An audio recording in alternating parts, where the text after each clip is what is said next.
Kashmir news में एक बार फिर आपका इस्तकबाल है। लगभग 2.5 बरस बाद स्कूल खुलने से वालिदैन और बच्चे काफी खुश हैं, मगर अब कई बच्चे बीमार हो रहे हैं। तिब्बी माहिरीन कहते हैं कि ये कोविड नहीं है, मगर कुछ माहिरीन मानते हैं कि इसका कुछ ताल्लुक कोविड से जरूर है। वो कैसे, देखिए इस हवाले से न्यूज़ 18 उर्दू के senior associate editor Shabbir Ahmad की ये रिपोर्ट।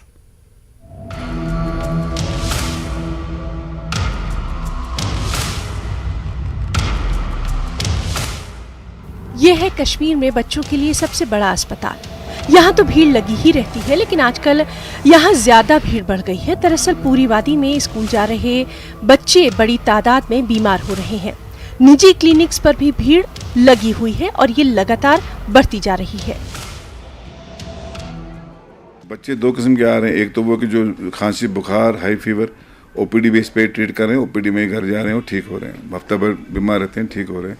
ये जो आप बोल रहे हैं स्कूल गोइंग बच्चे, ये वही बच्चे हैं। दूसरा ग्रुप है जो छोटे बच्चे हैं, यंग इन्फेंट्स, 1 साल या 2 साल की उम्र में, उनको ज़रा ज़्यादा कुछ एडमिट भी करने पड़े हमें बच्चे। हर साल इस सीज़न में हमें करीब 1 महीना चलता है।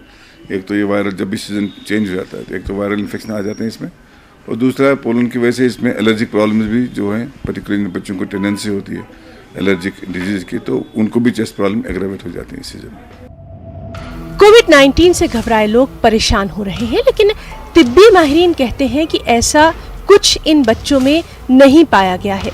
माहिरीन इसे सिर्फ सीजनल फ्लू करार दे रहे हैं, यानी मौसमी बीमारियां। हमने इनफैक्ट कुछ बच्चों के वायरल सैंपल्स भेजे सोरा इंस्टीट्यूट, और जो छोटे बच्चे हैं उनमें हमें RSV आया, रेस्पिरेटरी सिंसिटिव वायरस उसको बोलते हैं, जो आजकल जो छोटे बच्चों में हो रहा है। लेकिन स्कूल गोइंग एज के जो थोड़े बड़े बच्चे, उनमें लगता है हमें सीजनल इन्फ्लुएंजा जो होता है ना, H3N2, वो वहाँ पर कुछ पॉजिटिव आए हैं, मोस्ट लाइकली वही है। कोविड तो नहीं, लेकिन मुल्क में कई तिब्बी माहिरीन इसे कोविड के साथ जोड़कर देख रहे हैं। दरअसल इन माहिरीन का मानना है कि कोविड के दौरान तो बच्चे ज्यादातर घरों में ही रहे और इन बच्चों का इम्यून सिस्टम यानी क़ुव्वत मदाफ़त जरा कमजोर हो गया, क्योंकि जिस्म को वायरस या दूसरे चीजों से वास्ता कम रह गया। लिहाजा अब सीजनल फ्लू भी जिस्म पर हावी हो रहा है। माहिरीन कहते हैं कि ये बच्चे अगर स्कूल से वायरस लेकर घर आते हैं तो घरों में बुजुर्ग या ऐसे लोगों के लिए मुश्किल पैदा कर सकते हैं जो पहले से ही दूसरी बीमारियों में मुब्तला हैं। वायरल इन्फेक्शन में अच्छा खासा चांस है कि ये बाकी अफराद खाना को भी इन्फेक्ट कर सकते हैं, और अगर कोई फिर कोविड का इन्फेक्शन भी पॉसिबल हो सकता है इसमें, और अगर फिर जद में वही आता है जो इम्यूनो कॉम्प्रोमाइज होता है, तो उसको हम एक ही चीज़ से बचा सकते हैं कि अगर हमने अपनी पूरी जो फैमिली है, जो अडल्ट हैं जो वैक्सीन के लिए एलिजिबल हैं, उनने पूरी अपनी वैक्सीनेशन के डोजेज़ लिए हों, और जो भी एलिजिबल है प्रिकॉशनरी डोज के लिए उनने प्रिकॉशनरी डोज लिया। मैंने देखा जो बच्चे थोड़ा बीमार घर में होता तो पेरेंट्स बच्चों को घर स्कूल भेज देते। अगर आपको लग रहा है बच्चा आपका बीमार है तो मेहरबानी करके इसको आप अलग रखिए, अलग कमरे में रखिए, बुजुर्गों से दूर रखिए, पर्टिकुलर जिनको कोमॉर्बिडिटीज उनसे आप दूर रखिए बच्चे को, और स्कूल ना जाने दें जब तक बच्चा ठीक नहीं हो, क्योंकि ये जब स्कूल जाता है ये वहाँ 10 और को फैलाता है। तिब्बी माहिरीन का वाज़ेह तौर पर कहना है कि स्कूलों में ये वायरल मर्ज तेजी से फैलता है, क्योंकि बच्चे साथ साथ रहते हैं। मतलब ये कि स्कूलों में अब लाखों रुपए से खरीदे गए उस सामान का इस्तेमाल नहीं किया जाता जिससे फीवर वगैरह का पता चल जाता था। डायरेक्टर हेल्थ सर्विसेज कश्मीर से कुछ भी पूछ लें तो ऑल इज वेल ही जवाब मिलेगा।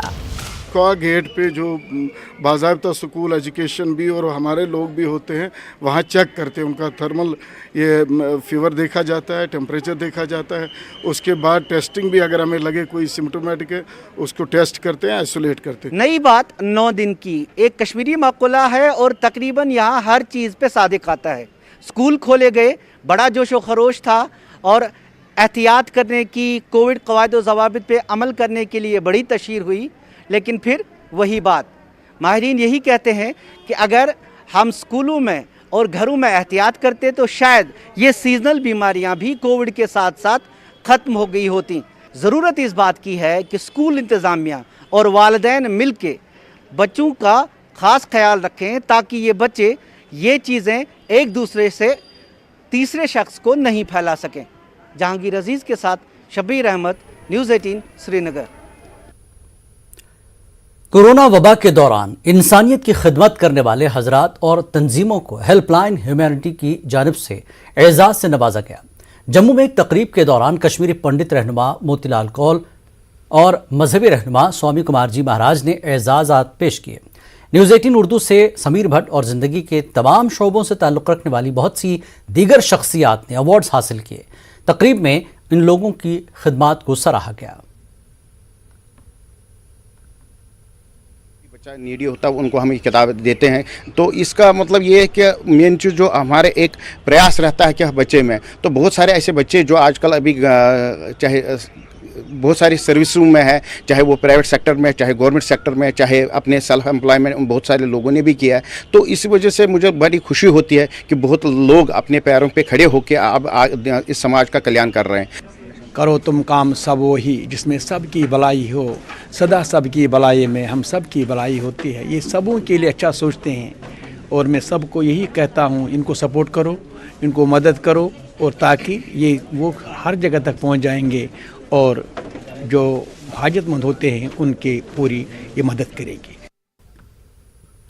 डायरेक्टर हार्टिकल्चर कश्मीर एजाज अहमद भट्ट ने पटन के जंगम, चरपुरा, मासूमा और मामूसा और लालपुरा कुंजर में कल हुई शदीद ज़ालाबारी से हुए नुकसानात का जायजा लेने की गर्ज से इन मकामात का दौरा किया।